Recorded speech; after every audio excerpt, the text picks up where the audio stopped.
Hey everyone, welcome back. In this video, I'll show you how to fix make webhook issues in 2026.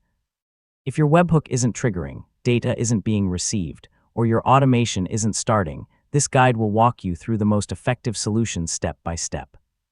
First, open the Make dashboard and navigate to the scenario that contains your webhook. Make sure the scenario is switched on, because inactive scenarios won't process incoming webhook requests. Next, open the Webhook module and verify that you're using the correct webhook URL. Even a small mistake in the URL can prevent Make from receiving data. Now click Run once to put the webhook into listening mode. Then send a test request from your app or service to confirm that the webhook receives the data correctly.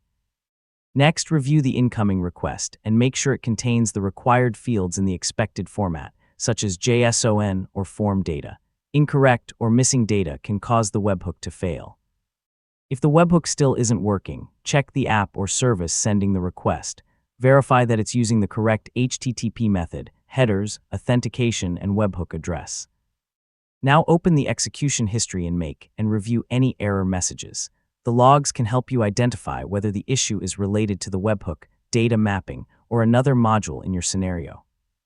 Finally, save any changes, test the webhook again, and monitor future executions to confirm that your automation is running successfully. And that's it. You've successfully learned how to fix make webhook issues step by step. And don't forget to like, share, and subscribe for more helpful tutorials just like this.